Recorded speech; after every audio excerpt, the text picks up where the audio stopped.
Hi ladies and coaches, I hope that you have been having an amazing week and that you've just been being filled by the Lord and that you've had some good runs in there too. I just wanted to share with you the Devo for this week, and I'll try to keep this video short so it doesn't take up too much of your time. But it's from 1 Chronicles 29 and it's verses 14 through 18. But who am I and what is my people that we should be able thus to offer willingly? For all things come from you, and of your own have we given you. For we are strangers before you and sojourners, as all our fathers were. Our days on the earth are like a shadow, and there is no abiding. O Lord our God, all this abundance that we have provided for building you a house for your holy name comes from your hand, and is all your own. I know, my God, that you test the heart and have pleasure in uprightness. In the uprightness of my heart I have freely offered all these things, and now I have seen your people, who are present here, offering freely and joyously before you.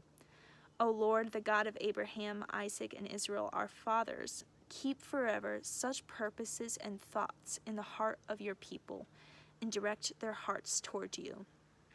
To give you a little bit of context, this is near the end of David's life, and he's praying in the midst of all of the Israelites, and he's committing the temple and Solomon to the Lord. And I just thought that this was an amazing prayer by David, and it was just so cool to hear that he was saying, Lord, our worship to you, these sacrifices, our offerings to you, they came from you in the first place. And it's just so, I was thinking about that in our own lives, like even the gifts, all the gifts that God has given us have come from him, and we're just giving them back to him. Like, it's crazy. Like, there's nothing that's really, in a sense, just from ourselves. It all came from God in the first place.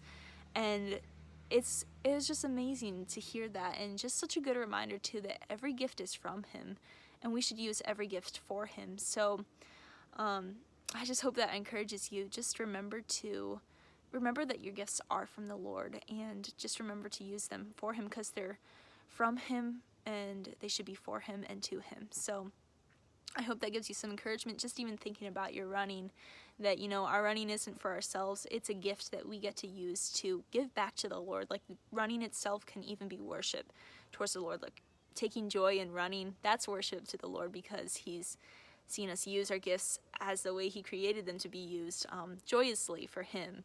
So just wanted to encourage you in that. And sometimes running can become mundane, and we kind of lose focus of really why we're running, what we're running for. And I mean, I struggle with days too when I don't want to run, but just being reminded that it's a gift to the Lord and a way to worship him really helps to change my motivation and my mindset in that. So I hope that can encourage you in the midst of your running as well, and whatever else, whatever other gifts God has given you too. I hope that you just remember that it's from him, and just to feel the freedom to give it back to him too.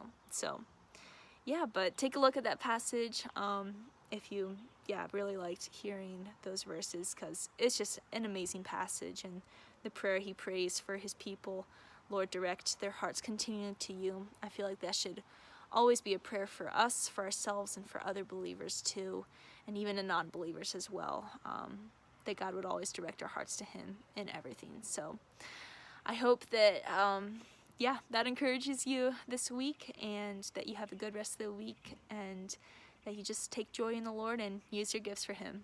Love you all, and looking forward to seeing you all in the fall.